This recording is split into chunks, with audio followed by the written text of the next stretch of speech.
మంచి ఆహారంతో పాటు కావాలి స్వచ్ఛమైన నీరు. అదే సనాతన్ జల్. వివరాలకు 8919763872.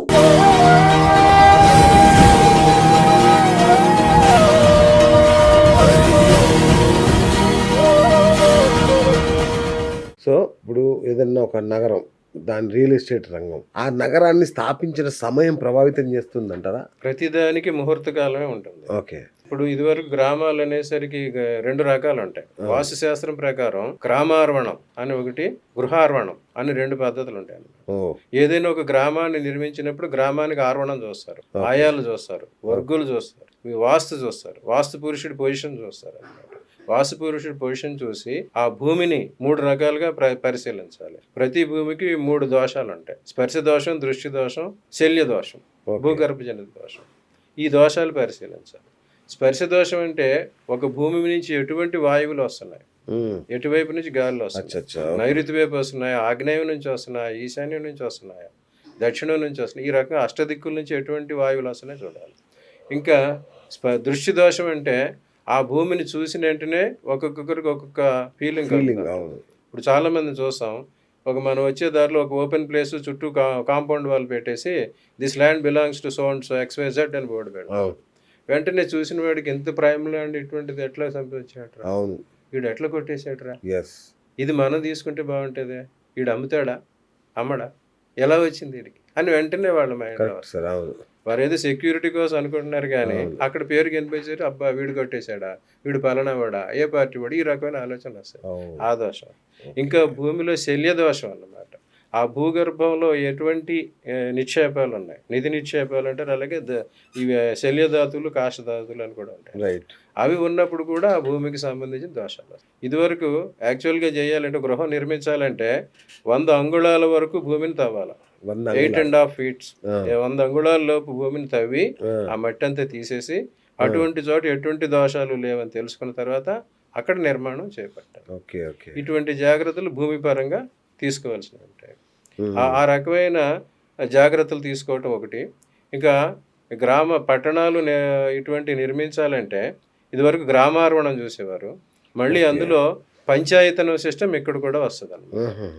ఎట్లాగైతే మనం ఒక దేవాలయం నిర్మించడానికి అన్ని దిక్కులు ఎవరెవరు ఎక్కడ ఉండాలి, ఈశాన్యంలో జలం, ఆగ్నేయంలో అగ్ని, వాయువ్యంలో సంపద, నైరుతిలో భూమి బలం ఉంటుంది. అందుకోసం ఈ దిక్కులన్నీ చూసుకుంటా ఉండి ఏ దిక్కుల్లో ఎటువంటి నిర్మాణాలు చేపట్టాలి అనేది కూడా చూసుకోవాల్సిన అవసరం ఉంటుంది. ఈ దేవాలయాలు, విద్యాలయాలు అటువంటి ఏమో ఈశాన్య దిక్కులోనూ, ఈ గవర్నమెంట్కి సంబంధించిన ఆఫీసెస్, ఈ అగ్నికి సంబంధించిన ఆయుధాగారాలు, డిఫెన్స్కి సంబంధించినవన్నీ ఆగ్నేయంలోను, వ్యాపారానికి సంబంధించిన మల్టీప్లెక్సెస్, షాపింగ్ కాంప్లెక్స్ ఏమో వాయువ్యంలోను, ఈ నివాసానికి ఉండే గృహాలు నైరుతిలోనూ నిర్మించుకోవాలి. ఈ రకమైన టౌన్ ప్లానింగ్ ఇదివరకు ఉండేది, అది గ్రామార్వణం అనేవారు. గ్రామం మధ్యలో బొడ్డు ఉండేది, నగర బొడ్డు, వీధి బొడ్డురాయి ఉండేది. అప్పుడు అందరికి దానికి వల్ల వచ్చే శుభాలు వచ్చాయన్నమాట. సో బొడ్రాయి అంటే ఇక ఊరికి మధ్యలో అన్నట్టు, మధ్యలో గర్భం అన్నమాట. ఆ ఊరికి గర్భం, ఆ గర్భం చుట్టూ వేయాలంటే అలాంటి పరిస్థితి. ఇప్పుడు అదే పరిస్థితి ఇప్పుడు టౌన్షిప్స్ చేస్తున్నారు. Largest towns 50 acres 100 acre township చేస్తున్నారు. ఆ చేసినప్పుడు వాటిలో కూడా ఇటువంటి ఫాలో అవ్వాలి. ఒక టౌన్షిప్ వేసి ఒక 100 plots డివైడ్ చేశారు. చేసినప్పుడు వీళ్ళు ఏం చేస్తారు, జనరల్ గా వాస్తు అనగానే వీళ్ళు స్థలం ఆకారం చూసుకుంటారు, దీర్ఘ చతురస్రాకారమా, చతురస్రాకారమా, స్క్వేర్ అటువంటి చూసుకుంటారు. వాటికి ఆకారాన్ని బట్టి కూడా కొన్ని దోషాలు ఉంటాయి. ఆ దోషాలు ఇప్పుడు వాస్తు ప్రకారం ఎక్కువ మంది ఇలాగా చతురస్రాకారం, దీర్ఘ చతురస్రాకారం వేస్తున్నారు. రెండోది వచ్చేసరికి facing, east face, west face. అవి జనరల్ గా అందరికి సూటబుల్ అవుతాయి. నార్త్ ఫేస్ అందరికి సూటబుల్ అవుతుంది, సౌత్ ఫేస్ మాత్రం కొంతమందికే సూటబుల్ అవుతుంది. అలా ఫేసింగ్ చూసుకోవాలి. ఇప్పుడు ఈ టౌన్షిప్ ఏర్పాటు చేసి వారు ప్లాట్స్ అమ్ముతున్నప్పుడు ఏం చేస్తారంటే, ఎవరు పెడితే వాళ్ళకి ఆ ప్లాట్స్, ఎవరు వచ్చి వాళ్ళు చూసి వాళ్ళకి ఎటు ఫేసింగ్ అనుకూలం అనుకున్నది ఒకటే తీసుకుంటారు. కానీ అక్కడ కూడా ఇటువంటి విషయాలు పాటించాలి. ఇప్పుడు ఈ గ్రామ దేవాలయాలు, స్కూల్స్ అనేవి కానీ అక్కడ నిర్మిస్తే అవేమో ఈశాన్యంలోను, ఈ ఆఫీస్ కాంప్లెక్స్ అయ్యి ఉంటే ఆగ్నేయంలోను, కేవలం రెసిడెన్షియల్ పర్పస్ అయితే నైరుతిలోను, ఈ ప్రతి చోట షాపింగ్ కాంప్లెక్స్, షాప్స్ ఉంటాయి కనుక వాయువులో నిర్మించాలి. తర్వాత అవన్నీ కూడా లేదు, ఓన్లీ రెసిడెన్షియల్ నిర్మించారంటే ఆ రెసిడెన్షియల్లో కూడా సీనియర్ సిటిజన్స్ పెద్దవాళ్ళకేమో వెస్ట్ సైడ్లోను సౌత్ సైడ్లోను, చిన్నవాళ్ళు వయసు తక్కువ వాళ్ళకి నార్త్ అండ్ ఈస్ట్ సైడ్లో తీసుకుంటే వారికి ఈ దోషాలు కొంచెం తక్కువ. అట్లాగే ఏదైనా ఒక ప్రదేశానికి ఇక్కడికి వచ్చేసరికి వాస్తు అనేది వాసతీటి, ఇది వాస్తు అనేది ఎక్కడి నుంచి వచ్చిందంటే పంచభూతాల నుంచి వచ్చింది అనమాట. ఆకాశాద్ వాయు, వాయోరగ్ని, అగ్నోరాప, ఆపో భూమి.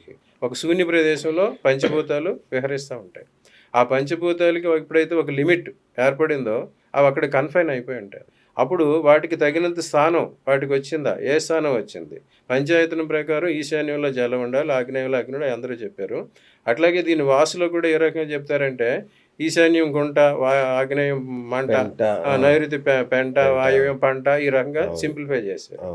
కానీ ఈ రకమైన పరిస్థితి మనిషిలోనూ ఉంటుంది, ఆ భూమిలో ఒక స్థానంలో కూడా ఉంటుంది. మనిషిలోనే పంచభౌతికమైన శరీరం మనిషిలో ఉంటుంది. ఆ మనిషి ఒక లిమిట్ ఏర్పడేసరికి అది అంచులాగా అంబరం అంటారు. దిగంబరం అంటే దిక్కులే అంబరంగా గలవాడు.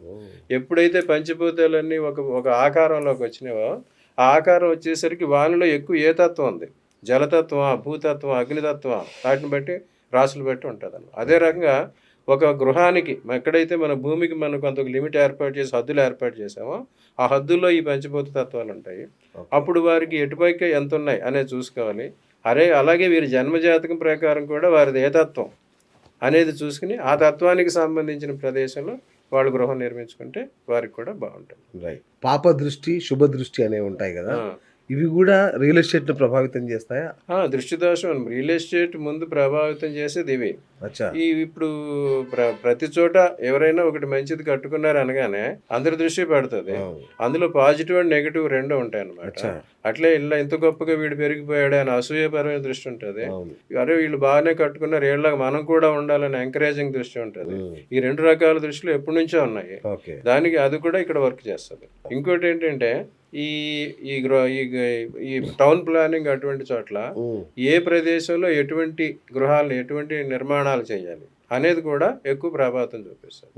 ఇప్పుడు మనం హైదరాబాద్లోనే చూసుకుంటే మనం గచ్చిబౌలి, దుర్గం చెరువు ఎక్కడికి వెళ్తే చాలా high rise buildings, multiplexes, shopping, office space for lease or rent అని చెప్పి 10,000 SFT, 20,000 SFT ఫ్లోర్స్ ఉంటున్నాయి. ఈ ఆఫీస్ స్పేస్ కి కారకుడు సూర్యుడు. ఎవరి జాతకంలో అయితే ఆ బిల్డర్స్ ఉంటారు, ఆ బిల్డర్స్ వారి జాతకంలో భూమి ఇచ్చేవాడు కుజుడు, బిల్డింగ్ ఇచ్చేవారు మనం రకరకాల చెప్పాము. వాటితో పాటు అతనికి సూర్యుడు అనుకూలంగా ఉన్నాడంటే వారు ఆఫీస్ కాంప్లెక్స్ నిర్మిస్తే వారికి ఉపయోగిస్తారు. అట్లా అపార్ట్మెంట్స్ ఇటువంటి నిర్మించాలంటే బుధుడు అనుకూలంగా ఉంది. తర్వాత ఈ చంద్రుడు వచ్చేసరికి రిసార్ట్స్ అన్నమాట. జలం ఉండే ప్రదేశస్, రిసార్ట్స్, అందమైన పొదరిళ్ళు, అటువంటి వాటికి చంద్రుడు కారకుడు. ఇప్పుడు చాలా మంది ఇప్పుడు మోకిలా ఉంది, మోకిలాలో అందరూ విల్లాస్ కట్టారు. ఆ విల్లాసి కారకుడేమో శుక్రుడు. ఇకపోతే గవర్నమెంట్కి సంబంధించిన బిల్డింగ్స్ అటువంటి వాటిలో ఈ పోలీస్ స్టేషన్స్, డిఫెన్స్కి సంబంధించినవి, ఈ పెట్రోల్ సంబంధించిన స్టాండ్స్, ఈ గ్యాస్ స్టేషన్స్, పెట్రోల్ బంక్స్, అటువంటి వాటి కుజుడు కారకుడు. అలాగే ఈ దేవాలయాలు వాటికి గురువు కారకుడు, విద్యాలయాలు గురువు కారకుడు అవుతాడు. శుక్రుడు వచ్చేసరికి hotels, entertainment place, cinema halls, అటువంటి వాటికి కారకుడు అవుతాడు. ఈ శని వచ్చేసరికి జీర్ణ గృహాలు, రిఫర్బిషన్, పాత ఇళ్ళు కొని అమ్మటం, అటువంటి కారకుడు. సో వీరికి ఎవరైతే బిల్డర్స్ ఉంటారో వారి జన్మజాతకంలో ఈ కుజుడు, బుధుడితో పాటు ఏ గ్రహం వారికి అనుకూలం, అలా చేసి వారు దాని ప్రకారం ఆ రకమైన గృహాలు నిర్మాణాలు చేస్తే వారికి లాభిస్తుంది. ఇప్పుడు అంతా మోకిలా అనేదేమో రెయిన్ ఇన్ఫెస్టెడ్ ఏరియా, వాటర్ అక్కడ చేరిపోతాయి. ఆ వాటర్ చేరినప్పుడు అందరం చూసే మోకిలా మూలిగిపోయింది. అక్కడ కట్టిన ఈ విల్లాస్ వచ్చి 7 crores 8 crores అన్న, ఇప్పుడు 4 crores వచ్చినాయి. అక్కడ రిసార్ట్స్ నిర్మిస్తే బాగుంటుంది. అది వాటర్ ఇన్లండేటెడ్ ప్లేస్ కనుక, చంద్రుడికి సంబంధించింది కనుక అక్కడ రిసార్ట్స్ నిర్మించుకోవాలి. శుక్రుడికి సంబంధించిన స్థానంలో విల్లాస్ నిర్మించుకోవాలి. కానీ ఇవన్నీ చూడకుండా చేయటం వల్ల ఇలాంటి పరిస్థితులు కూడా వస్తాయి.